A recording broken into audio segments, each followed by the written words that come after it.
មនុស្សយើងម្នាក់មានរូបរាងកាយពណ៌សម្បុរនិងការរស់នៅមិនដូចគ្នាទេ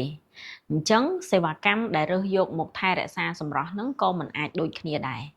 ប្រៀបធៀបថានៅក្នុងវ័យមួយដែលយើងជ្រើសរើសយកវិធីថែរក្សាសម្រស់មួយយកមកប្រើឲ្យបានជោគជ័យឬអាចនិយាយថាការពីយើងនៅក្មេងយើងប្រើវិធីថែរក្សាសម្រស់មួយហ្នឹងបានជោគជ័យទទួលបានលទ្ធផលល្អ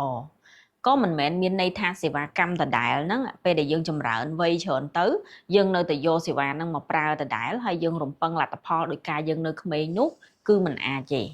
ដោយសារតែកត្តាសុខភាពការចាស់ទៅតាមវ័យហើយនឹងការរស់នៅប្រចាំថ្ងៃក៏មានការប្រែប្រួលដែរអញ្ចឹងมันអាចទេក្នុងការដែលយើងរំពឹងថាកាលពីក្មេងយើងប្រើសេវាកម្មនេះយកមកថែរក្សាសម្រស់ហើយវាជោគជ័យពេលយើងចាស់ទៅយើងនៅតែត្រូវការសេវាកម្មនឹងដដែលគឺមិនបានឡើយហើយសួរថាអញ្ចឹងត្រូវធ្វើម៉េចទៅចាគឺវិជ្ជបណ្ឌិតដែលមានជំនាញផ្នែកនេះទេដែលជាអ្នកអាចប្រាប់អ្នកទាំងអស់គ្នាបានថាអ្នកទាំងអស់គ្នាគួរប្រើសេវាកម្មមួយណានៅក្នុងវ័យណាដើម្បីឲ្យទទួលបានលទ្ធផលល្អបំផុត